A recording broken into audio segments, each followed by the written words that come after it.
એ સમયે શંકરાચાર્ય ભગવાન લીલા માટે મનોમન સંકલ્પ કરે છે કે હું શક્તિના અસ્તિત્વને માનતો નથી. શક્તિ છે જ નહીં, માત્ર ને માત્ર શિવ દ્વારા, માત્ર ને માત્ર પુરુષ દ્વારા જ આ સંસાર ચાલે છે. પ્રકૃતિનું કોઈ અસ્તિત્વ નથી. કૈલાસ પર બિરાજમાન જગતજનની માં પાર્વતીએ જોયું કે આદિ જગતગુરુ શંકરાચાર્ય જે સનાતન ધર્મની સ્થાપના કરવા ગયા છે ને, એમણે મનોમન મારો ત્યાગ કર્યો છે, એટલે એમણે પણ ભગવાન શંકરાચાર્યના દેહનો ત્યાગ કરી દીધો. ત્યાગ થયો અને શંકરાચાર્યજીને તરસ લાગી છે. ગંગાજીના કિનારે બેઠા છે, પાસે કમંડળ પડ્યું છે, પણ શરીરથી, શરીરમાંથી જે શક્તિનો ત્યાગ કર્યો, અને શક્તિએ શરીરનો ત્યાગ કર્યો એટલે ખોબો ભરીને પાણી લઈને પાણી પણ પી શક્યા નથી. ને ત્યારબાદ પોતાની ભૂલનું ભાન થાય છે.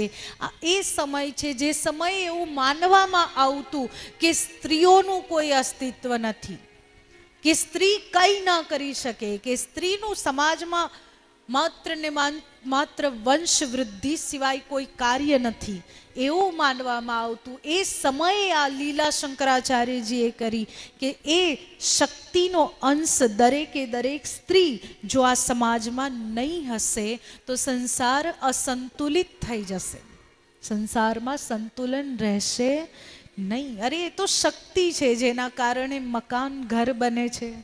સ્ત્રી છે ને, સ્ત્રી વગર બની શકે? એક સ્ત્રી ધારે કરી શકે. એક સ્ત્રી ધારે તો જાનકી બનીને વનવાસની પ્રાપ્તિ બાદ પણ પરિવારને એક સાથે જોડીને રાખી શકે અને પોતાના પતિના સાથે વનમાં જઈને ધર્મનું પાલન કરી શકે. અને એક સ્ત્રી ધારે તો મંથરા બનીને પતિ પત્ની વચ્ચે ઝઘડો કરાવીને પતિને સ્વર્ગે પણ મોકલી શકે, સ્ત્રી ધારે તો. ત્યારે શંકરાચાર્ય ભગવાને દેવ્યા અપરાધ ક્ષમાપન સ્તોત્રની રચના કરી છે. કુપુત્રો જાયતે ક્વચિદપી કુમાતા ન ભવતી, કે પુત્ર કુપુત્ર થાય પણ માતા કુમાતા નથી થતા, એટલે તમે મારા પર કૃપા કરો અને મારા પર કૃપા કરી ફરીથી મારા શરીરમાં તમે પધારો અને એનાથી હું પાણી પી શકું. ત્યારે ભગવતીએ ફરી શંકરાચાર્યજી પર કૃપા કરી. એ શક્તિ, એ જાનકીજી ઉદ્ભવ સ્થિતિ સંહારકારિણીમ કલેશહારિણીમ, કે જાનકીજીનું સ્મરણ કરીએ તો ઘરના ક્લેશોનો પણ અંત થઈ જાય. સર્વશ્રેયસ કરીમ સીતામ, બધું જ શુભ કરવાવાળા એવા જાનકીજી નતોહમ રામ વલ્લભામ. ભગવાન શ્રી રામના વામ ભાગમાં બિરાજમાન એમના ચરણોમાં વંદન કરીએ છીએ.